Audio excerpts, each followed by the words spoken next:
This is gonna be a short one.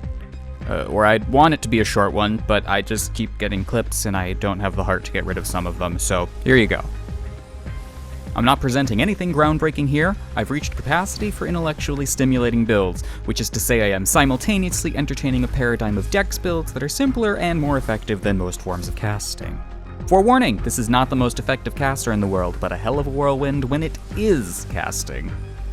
This is a mage of 0 asynchronous pressure, not good.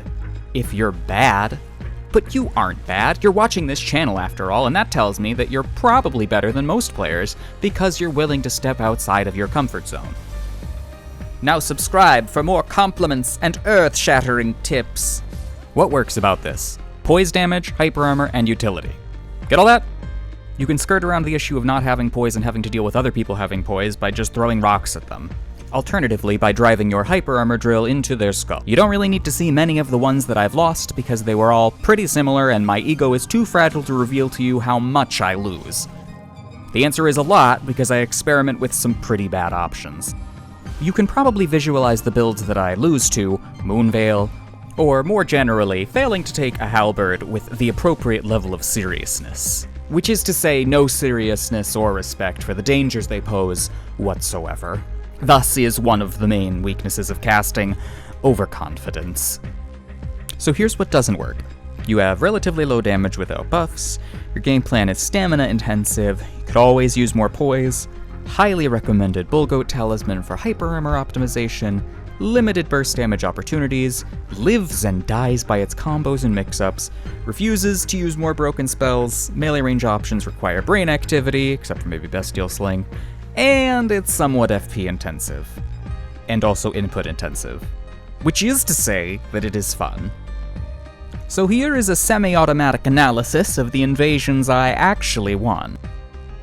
First off, we have this Volcano Manor invasion where after much time of poking, I eventually managed to yank off a host into this death pit where the Omen Killer takes care of the rest. Then we find ourselves in Carrion Manor at risk of a fog wall run, so we try to do our very best not to be the most annoying person in the world, and we, give them a good showing. I take my time sort of spacing here and trying out different combinations of attacks to see what will roll catch or pseudo combo, and then I realize that there is a phantom here after all, so my approach has to change kind of drastically.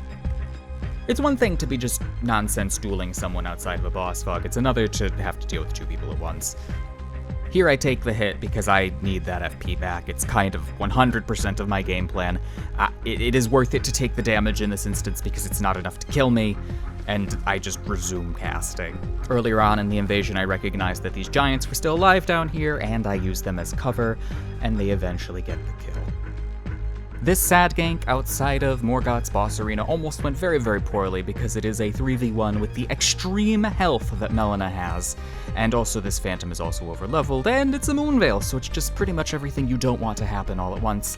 I just kite back, and I try my very best to just outspace. Sometimes kiting back is all you can do, and sometimes invasions are 100% kiting. In fact, as a caster, I'm not really sure there is any other type of invasion. Kiting and poking, and then eventually they just die to rock sling because you need to level your health. And indeed, after several minutes of poking at this doorway here, eventually I get the Drake Knight to show up. It is only after the Drake Knight shows up that I'm able to finish this invasion, but I'm able to play the not losing game for as long as it took for that to actually happen. Here I think I can use Rock Sling to just knock them off the edge and finish this early. That doesn't end up happening. Instead they just die because they're just standing there in the corner. I really wish Meteorite were better. I went for a Meteorite kill, I was sadly unable to get one. I'm not actually sure if I even hit anyone with Meteorite, but it's about the style. It's about sending a message. So there I was, in Raya Lucaria, against Sleep Sword Guy and Wave of Gold Guy. Most of the PvE is dead, but not all, so I am here attempting to trade with these lovely gentlemen with my hyper armor options, and I am getting desync Wave of Golded. As a side tip, if you are using the Sacred Relic Sword, just jiggle your Ethernet cable a little, and that Wave of Gold is gonna hit 99% of the time. Here I'm finally making use of the gravity consumables that I have equipped, but mostly forget to use, and they are very good, both of them. They're actually the closest thing to asynchronous pressure as this build gets. Stone of Garank I originally had in the 6th spell slot, but because it was so useful I decided to move it up. The boulder is pretty much the magma shot or the Great Glintstone shard of this build, with Rock Sling coming in as a close second for poking, and killing, and trading. Even with Marika's Source Heal, I was able to make trades worthwhile because the damage you do is still pretty good and it will almost always break poise because they're fucking rocks. And if you're not looking to trade, then there's always Bestial Sling to do quick pokes and chip damage. Not to mention that at point blank it will still break pretty much anyone's poise. And if that doesn't work, Stone of Garank or Shatter Earth definitely will. Strangely enough, I found that liberal use of the first hit of Shatter Earth was extremely handy, especially because you can cancel into pretty much any spell right after it. I particularly liked Shatter Earth into Beast Claw because of where it covered. It would usually roll catch, but you could also do Stone of Garank or Rock Sling or Garank's Beast Claw, or you could just roll out and reset.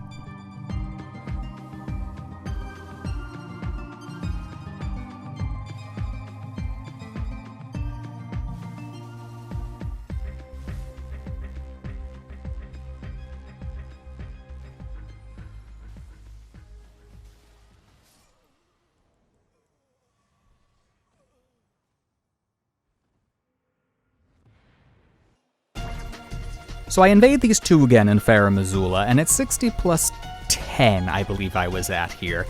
This is not the most common place to get an invasion, especially if this is deep into Farum Azula. Only later did I find out that this guy was trying to help his friend take on Godskin Duo, and I mean, his friend, the host, couldn't be more than like level 80. 86 at most if I'm rune level 60 here, I checked. And I wasn't rune level 80 when I went through Farum Azula, I'll tell you that much. Though, I mean, 86 is plenty of levels to beat Godskin Duo with. I've done it at like 25 plus 3 multiple times by now. So anyway, this Phantom is rune level 345, and I know this because he told me. And also I probably could have just checked the runes after I killed him. And then I proceeded to help him and his friend with Godskin Duo as this Gyromancer. As proof, I have included the footage at the end of the video, so if anyone tries to come after me and say that I never co-op, you're obviously a liar. Honestly and truly, the best thing about this build, and any Geomancer really, is that you get to just fuck around. Invasions can be over so fast in Elden Ring, as evidenced by even a number of these clips. Usually the average amount of time that I'm in a world is like a minute at most, maybe a minute 30? With some new rarer exceptions thanks to this sort of build philosophy. What matters is that it's fun and interesting, and it can win. I have builds that are fun and can win, I have builds that are interesting and fun. I like it conceptually when all of them come together, and you can win while having fun and being an interesting invader. Because if you're just gonna show up to lose, then what's the point? Some may say that that misses the point entirely, but I digress. There is no end goal of invasions. They're purely here for the experience of doing the invading. One cannot finish invasions. You can win individual invasions, but you cannot finish the act of invading, just like you can't finish the art of cooking. There is no ultimate goal for which it is all progressing. Now this build that I'm bringing up here is Starcaller Lear. I know, lore name, wild. Which is a pure int variant of a gravity mage that uses double meteorite staff to get that sweet, sweet double boost. I'm running the 10 int physic and the magic damage up physic. It is a good build, objectively. It does a lot of damage. In many ways, it is the antithesis of the Gyromancer, but who cares? It has all of the traditionally good mage/sorcerer spells, and it has all of the relevant gravity spells. Except maybe not Meteorite. I don't think I even bothered to attune it this time. Poor Meteorite. What did Meteorite ever do to Elden Ring? Dragon Breath can be busted for months and months. Why can't Meteorite have its time in the sunshine? I'm sure it's more effective when you're far away, but I find myself in people's faces more often than not. Especially when you have access to the beast spells. I mean, they're just designed for brawling. And bad kiting, my kiting, usually leads into a situation that involves a degree of brawling. The Gyromancer and Starcaller Lear want to be at very different ranges and play differently all around. One for victory and one for joy. Starcaller Lear tends to crush opposition easily. The Gyromancer has to work for some kills. In order to remedy that, I had swapped out the Bullgoat's Talisman for the Green Turtle Talisman so that I could be more actionable, regenerate stamina faster, and then I also gave it the 10 plus Faith Physic and the Magic Damage Up Physic. And having just that tiny bit more damage really helped push it over the edge of the damage thresholds. Granted, I didn't have the survivability physics anymore, like the red bubble tier and the regen tier, which I like to have whenever I can. But being able to just barely close out a kill feels a lot more impactful and satisfying. And if you're looking to take something like this to meta, you're really gonna need that damage. I might take it to meta. I think it would be fun there.